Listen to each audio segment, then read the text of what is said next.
ఎవరు వస్తుంది ప్రధానమంత్రి? ఎవరు వస్తుంది? ప్రధానమంత్రి వస్తారు అంతే. ఉండొచ్చాయి అది నువ్వు ఇప్పుడు కొత్త క్రియేట్ అంటే కాదు మాట్లాడు. చెప్పారు మీ సలహా చెప్పారు కదా, వాదనొద్దు. మీ సలహా చెప్పారు, తీసుకున్నాను. చెప్పావు కదా సలహా, మీ సలహా చెప్పిన తప్పకుండా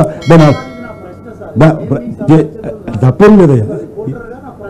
నేను చెప్తున్నా ఇంతవరకు లే నేను కూడా తెలంగాణ కానీ ఒక నిమిషం నువ్వు వాదిస్తే ఎట్లా? నువ్వు చెప్పడు వినాడు. ఇప్పుడు ఇంతవరకు ఆ సిస్టమ్ దేశంలో ఎక్కడ లేదు కాబట్టి మీరు చెప్పారు సలహా లేకున్నా చేయొచ్చు అనేది.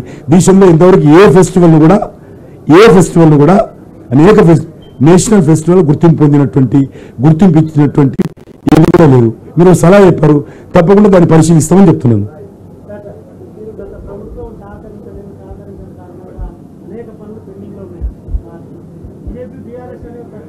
అది ఇక్కడ రాజకీయాలు మాట్లాడక, అది ఇక్కడ రాజకీయాలు మాట్లాడు బలూన్. ఇది అమ్మవారి దగ్గర వచ్చినాం, మీరు అడిగారు కాబట్టి చెప్తున్నాను.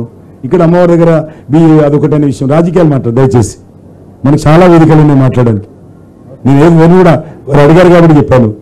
ఎందుకంటే ఈ యొక్క ఎయిర్పోర్ట్ ఎందుకు రాలేదంటే నేను స్వయంగా సంతకాలు పెట్టి గౌరవ ముఖ్యమంత్రికి అనేక ఉత్తరాలు రాస్తే ఒక్క ఉత్తరాన్ని కూడా జవాబు ఇవ్వలేదు ఎయిర్పోర్ట్ విషయంలో అని చెప్పాను.